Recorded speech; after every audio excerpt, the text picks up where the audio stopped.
Hi everybody, in this video we're going to look at this next challenge, which is this right here.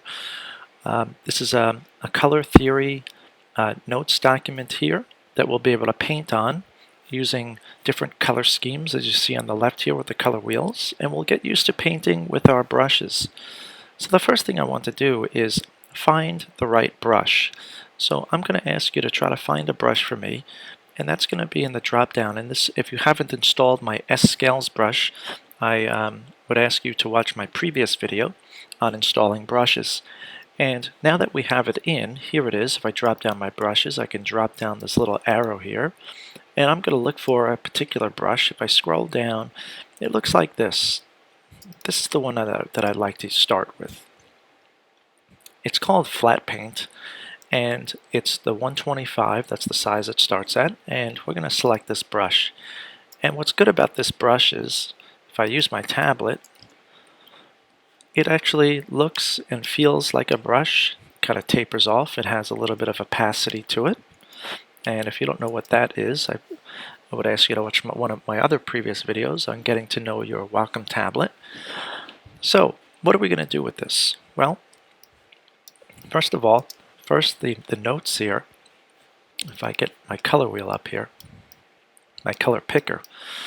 So hue is color. Hue is basically this line right here. If I drag up and down, there are different hues or colors. Saturation is left and right, so I can make my color more saturated or less saturated. Notice when you desaturate a color, it turns a shade of gray. Or more saturated, you get that purest color. Value is up and down here. It's the lightness or darkness of a color. So by using those three things, you could pick the right color for you. Alright. Next, what we're going to be doing is painting in these canvases. And what we're going to do is take a look at these color schemes. So in this case, this color scheme is called complementary. These are colors that are opposite each other on the color wheel. So like we have orange and blue. Think about this line as moving. It can be purple and yellow or red and green. Those would be complements. Analogous color schemes are three colors closest to each other on the color wheel. And you can see the three that I've chosen. But this, let's pretend this can move around, and you can choose three here or three here. The triadic color scheme is colors that are equally spaced on the color wheel. And it creates this triangle that we can turn to choose different colors. The split complementary are two colors that are split by one, and then across from it, it's split complementary. So, this is a very good color scheme as well. Okay, so now, here you can see what the artist has done, and this is what we're going to do. So what we're going to do is, first we're going to choose our colors for our color scheme. And then, on the left side here of the canvas, the little canvases, we're going to paint the colors that we're going to be using. So in this case, this person has chosen green, yellow, and blue. And in this case, purple, blue, and yellow. But it's not just picking color. This artist is also making a decision of how much color to use in the canvas. So in this case, this artist maybe used 60% of this purple, 30% blue, and maybe 10% yellow. And he has taken those percentages of color and applied them here. Notice that most of this is purple, some of it is blue, and very little yellow. So not only is the artist choosing the colors, this artist is also choosing the percentage of color to use in the painting. Same here. The artist has chosen green, yellow, and blue, but also has made a creative decision of how much of those colors he wants to use in here. Very little blue, some yellow, and mostly green. Now, this is a compositional choice. You would never want, and what I don't want to see is 33%, or 50-50. You always want to break that middle ground up. So it's almost like the rule of thirds in photography. Horizon lines never in the center. Never 50% land, 50% sky. 30% and 70%.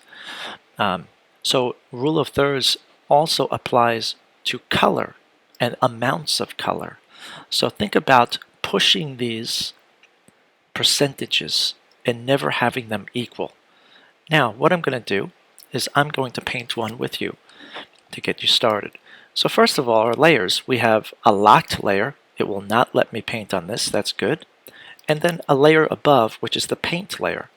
So I'm going to get my brush, which is B on your keyboard, right here. I've got the brush that I want. And when I'm on the brush, I can also hold down Option to get automatically the eyedropper tool. And the eyedropper is what allows me to pick a color on my canvas. So if I'm on the brush, I could hold down Option to get the eyedropper. What you don't want to do is click on the eyedropper over here and then come back to the brush. It would take too long. So I'm going to choose the colors that I want. Maybe I'm going to choose this purple. So I'm going to have mostly purple. And then I'm going to eyedrop the yellow that I'm going to use because that's the complement, and maybe just a little bit of yellow. So only this much yellow and this much purple. And I like to do this for all three going across. So I'm going to choose my colors now. I'm going to choose this kind of reddish purple. And I'm going to choose its complement and maybe have about this much. All right. And one more. How about red and green?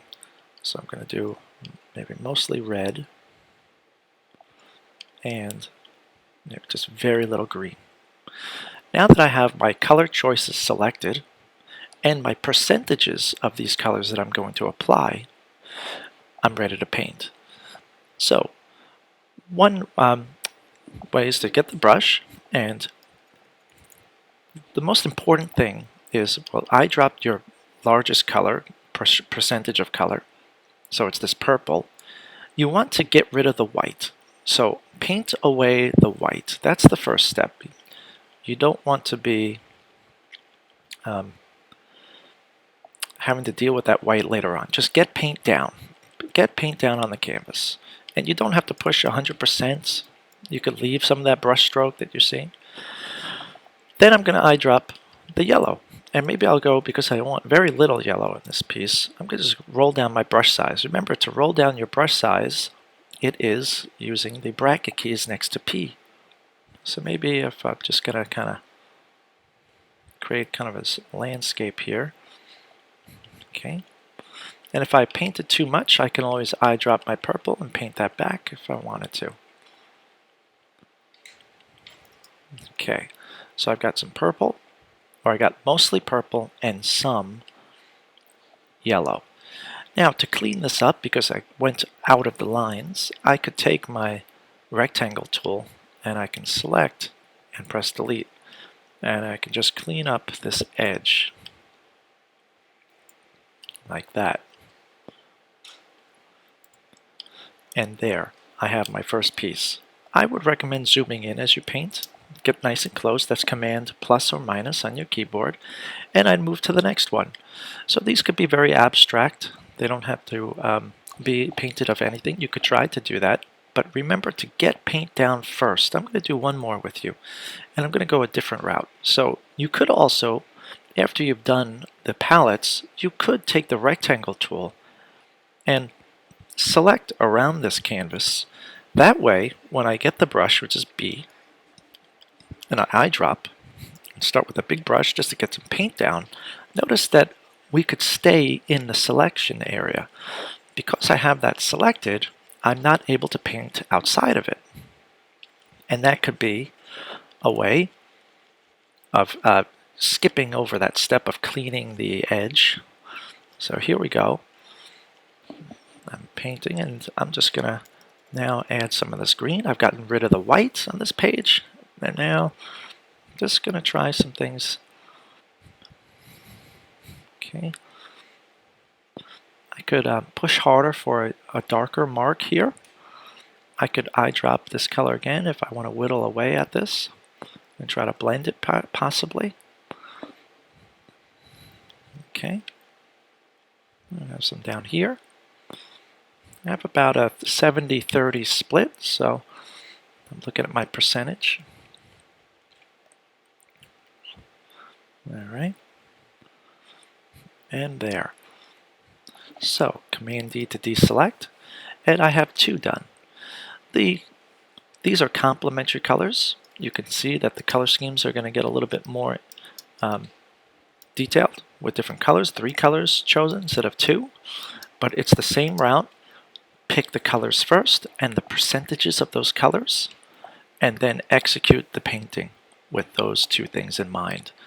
So, good luck and give it a try.